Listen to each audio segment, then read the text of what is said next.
opening thoughts on the season, and we'll open up for questions.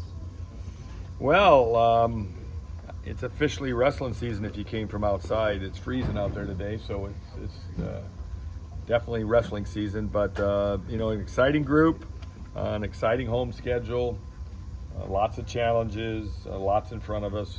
I tell this group all the time that this sport is a marathon, not a 100-yard dash.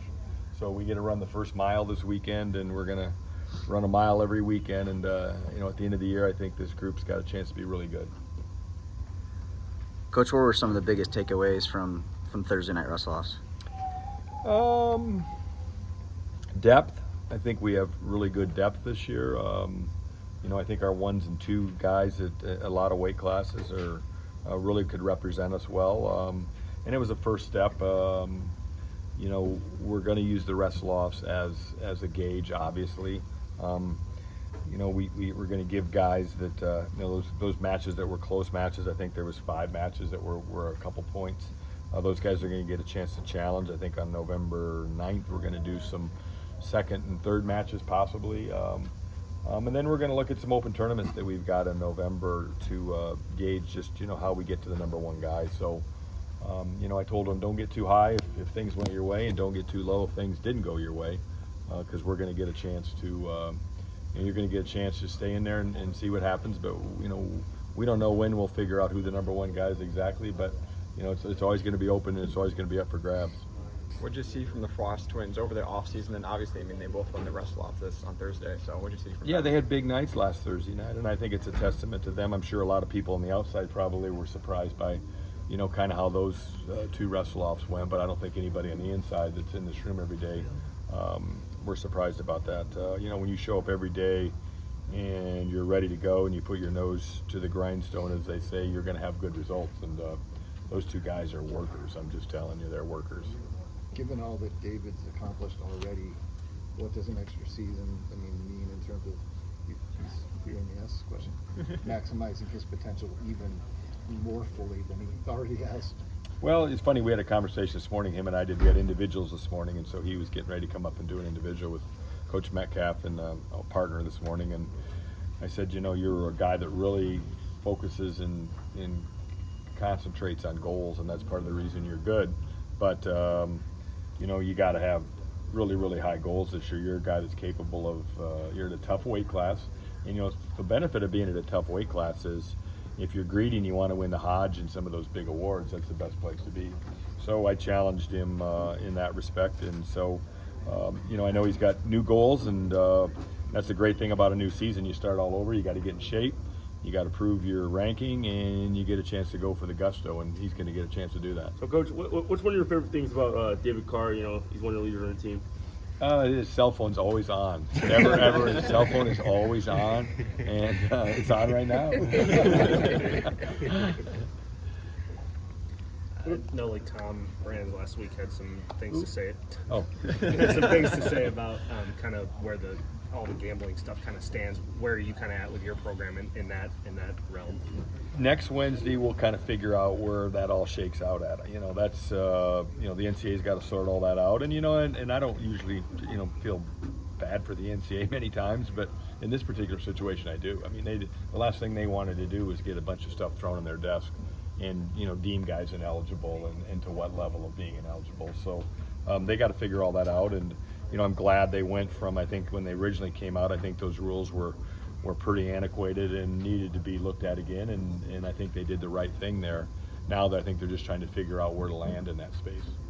What's been the communication there so far in terms of if on November 8th things go, in a positive direction for you guys, in terms of how quickly maybe that can turn in terms of maybe getting guys eligible right now? Well, I think obviously the best case scenario for those young men is it's retroactive and boom, they're ready to go.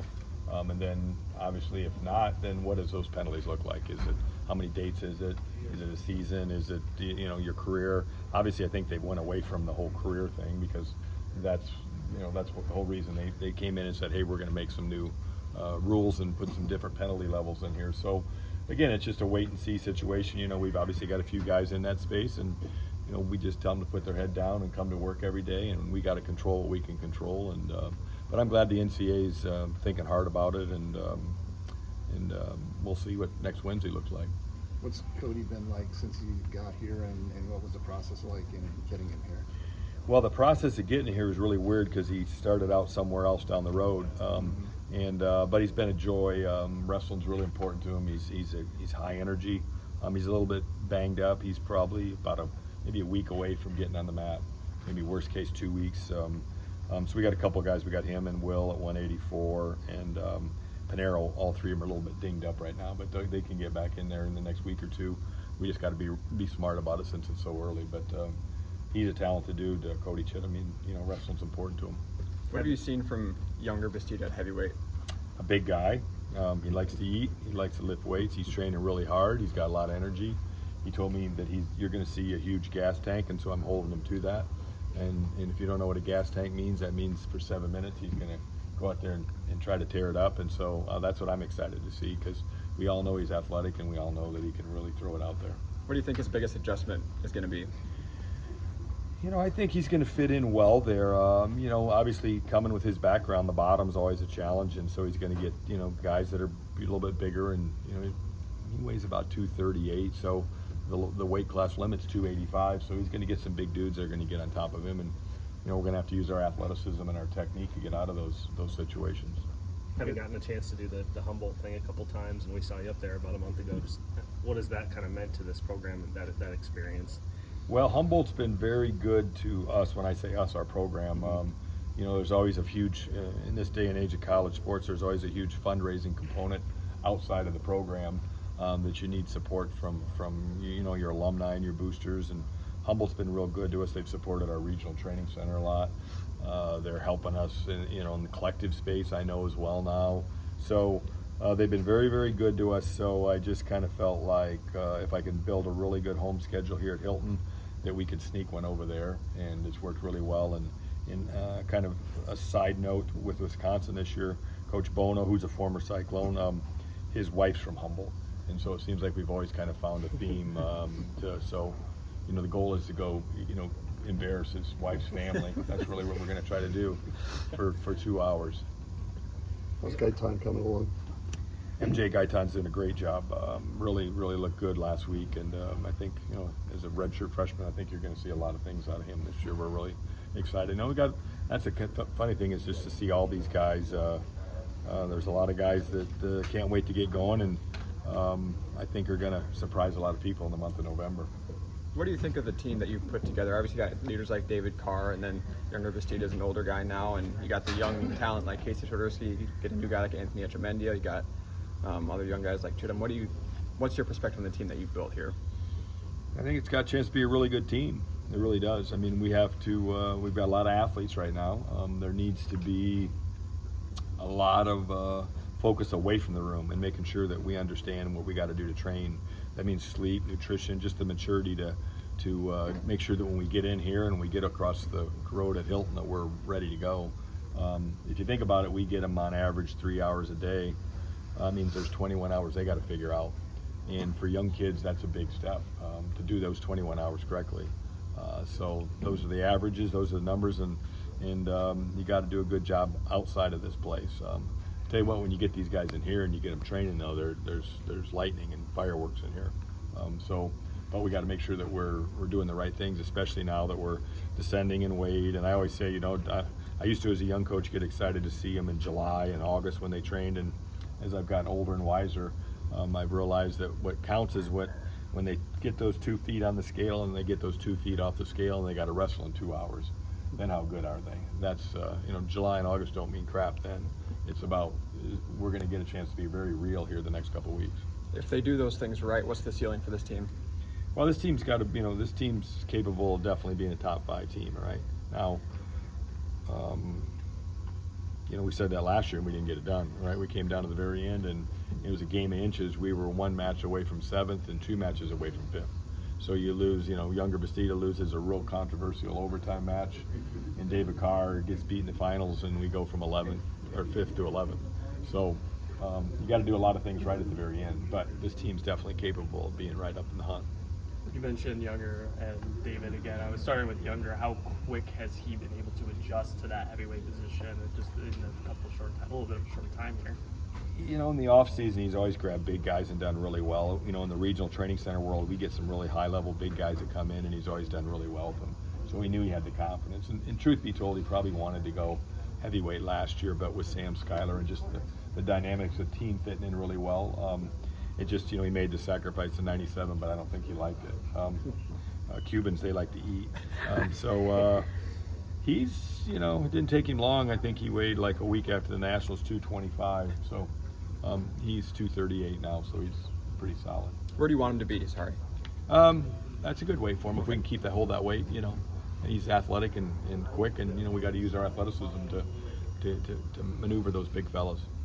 I think the talk of this obviously a little bit with a guy like David is that matchup between him and O'Toole a little bit. I think the consensus has been a little bit that might be the matchup that everyone's watching as the season goes on. I mean, do you think that's maybe one of the best rivalries, the best matchups in the sport right now? I think so. I think that everybody's going to look to that, and I think, you know, the guy that wins that weight's going to be in line for a lot of accolades at the end of the year. So, you know, I know he's looking. We get a chance. If both guys are healthy, they get a chance to wrestle 3 times.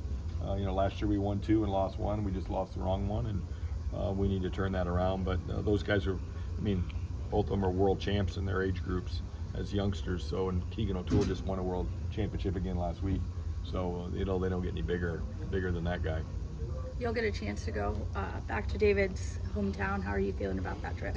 It's good. You know, I'm excited that, you know, with the craziness of getting a 6th year, I thought, wow, why not start out and go get back to David's hometown? And, you know, he hasn't been, I don't think he's wrestled in Ohio since he came to Iowa State. So a chance to wrestle a program like Cleveland State at his high school is a good first step for us.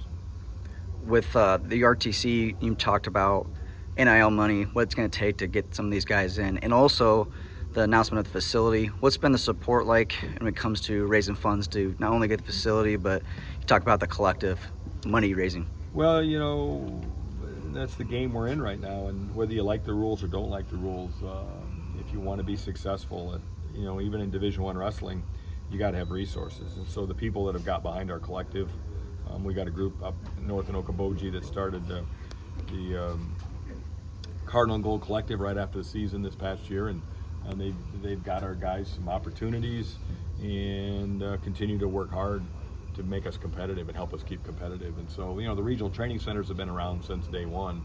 When we started here, one of the very first things I did when I got hired was start the Cyclone Regional Training Center, and that's been great for our guys to compete, bring in postgraduates. But now we're in a world where the college guys are getting opportunities, and they're making appearances, and they're getting paid for appearances, and that's just the world we live in. Talk about finding out the Cyhawk duel will be on ESPN. That's pretty cool, isn't it? According to Ben, that's the first time it's ever happened. I believe Ben. So to get that is a big thing. I mean, to get the flagship station to cover you, and the first one ever is in Hilton Coliseum at Ames, Iowa. I think that's very fitting if you look at the history of this program and what Iowa State's accomplished over time for that first big ESPN dual meet to be in Ames, Iowa. What was the reaction